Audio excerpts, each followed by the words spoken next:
Now we move away to another story to say that one of the former governors of Enugu State, Chimaroke Nnamani, is asking the Labour Party presidential candidate Peter Obi to retrieve his petition against the president-elect Bola Ahmed Tinubu. Now for Nnamani, Obi's petition holds no water. It's dead on arrival, so it's better he aligns with Tinubu now to help the Igbos secure a place in Tinubu's government. In his words, he said that Obi does not have near spread and national appeal. His petition is ego-driven, a joke carried too far. His attempt to highlight on non-electoral issues is trying to embarrass president-elect. And he continued to say that Obi needs to come down from his high horse to allow seated minds to negotiate on behalf of the Igbo and Southeast for safe landing, to include our stake in the national palaver and share of the accruals of the Commonwealth. We must join the mainstream and participate in the making of a new Nigeria. We are not going anywhere. We can't pay and ready to bargain for our own share. It is a common knowledge that others are doing the same. Igbos has to come to confront reality now or be consigned to the backwoods of history. Time to align is now. Over to some reactions to this. Is coming in from Favor, who says, and who will negotiate the interest of South-South, Middle Belt, and Southwest, and the Northerners that voted for him? It's not only Southeast that voted for him. So why should he negotiate for one region alone and abandon the other regions? And Hassan says, if this is how the East play their politics, it clearly shows their unreadiness for leadership. They blew away a chance of becoming a number 2. Now they are lobbying for number 3. And one is even saying they should negotiate with the president-elect. Well, Olex is saying that I love this Nnamani. This is a very good and wise advice from a senior brother in the game of politics. Peter Obi should just negotiate for the sake and future of Indigbo. It's high time the South is realized that they need other zone, North especially, to get the presidency. And more reactions coming in from Darlington is saying that what is Nnamani up to? Desperately looking for appointment so he can be politically relevant again. Stop dancing like a madman in the market. And Ikenga is saying that if Nnamani has interest of Southeast at heart, he would have supported Peter Obi from the beginning. He is seriously part of the problems of Indigbo and will be remembered at the right time. Stories now. The Junior Minister of Labour and Employment, Festus Keyamo, definitely made top trends this weekend after an investigative journalist tweeting anonymously at 99% Oppressed called him out for acquiring a U.S. home for over $300,000 a few months into his appointment. So for him, Keyamo needs to be investigated. Well, Twitter claimed that the post violated its guidelines, so it's now a deleted post. But with receipt, 90% Oppressed says that, not 99% said that, you see the reason why they are all fighting Peter Obi with all their life, because Obi will stop all of them from stealing government money to acquire properties abroad.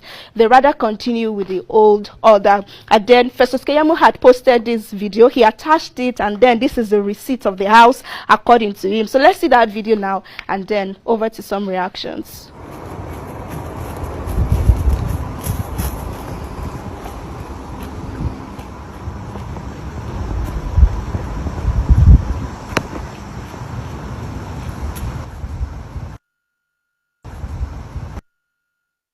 Okay, so Festus Keyamo has responded in a really long post, but let's have a part of it. It says that for some of us who have built a huge reputation of honor, integrity and accountability and championed the fight against corruption long before public office, probity and openness remain our guiding principles.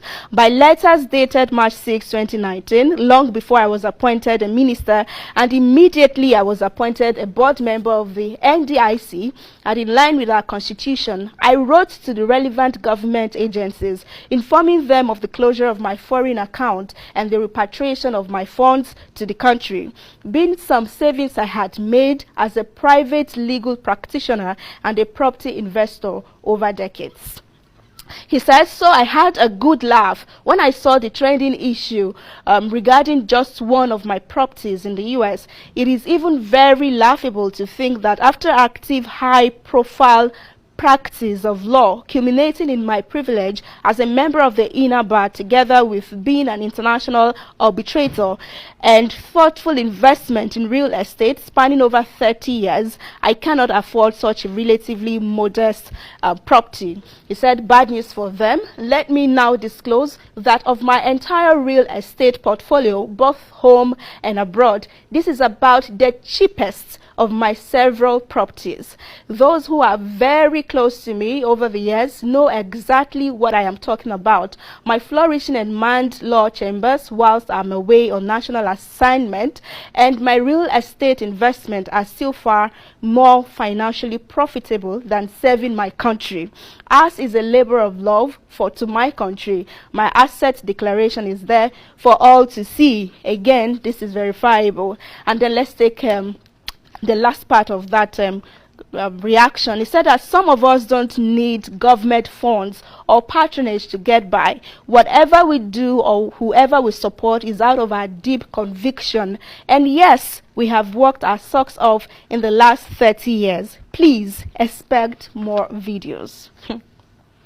Okay, reacting to that first is Pascal, who says, very watery afterthought, flimsy excuse. Kindly publish these said letters and the details of this account. Let us conduct our own investigations. I guess you also write every month to these agencies to make your monthly mortgage payment, right? I challenge you to publish these letters and account. Hashtag arrest Bola Tinubu now. Also reacting is from the PDP, who says, Boala Daniel, who says, any person who studied abroad would almost certainly have an account or accounts. I have a foreign account is not the issue. Neither is I have productive practice. The issue is, when did you buy the properties? And precisely what is the source of those purchases? The precise answer is relevant because it is very easy to track and trace, if not by local law enforcement, at least by FBI and NCA. Pandora's box is opened. But reacting to Daniel Boala is Lukman Owolabi, who says, you are not only poor in spirit, but also in pocket. A little over 100 million naira is such a big deal to you with all your years of practice. Keyamu's house and office in Anthony are worth over 200 million naira, and he built them long before public office. Kindly apply for his tutelage. Well, Mr. Experience is saying that working freely in another man's country, a proper functioning country where the government actually works and provided her citizens with security, I would like to see you jogging like this in your own hometown in Nigeria. Well, CBN Governor Akinsola Akin, definitely not the CBN Governor officially, he's saying that when I saw that video, I said, these children that were probably in baby factories when our Honorable Festus Keyamo, senior advocate of Nigeria, they make millions in dollars, will cry. Okay, now, finally, quoting a part of it, another social media user says, for some of us who have built a huge reputation of honor, integrity, and accountability, and championed the fight against corruption long before public office, probity, and openness remain our guiding principles. He says, Keyamu says he has honor and integrity. That's like saying a dog has horns.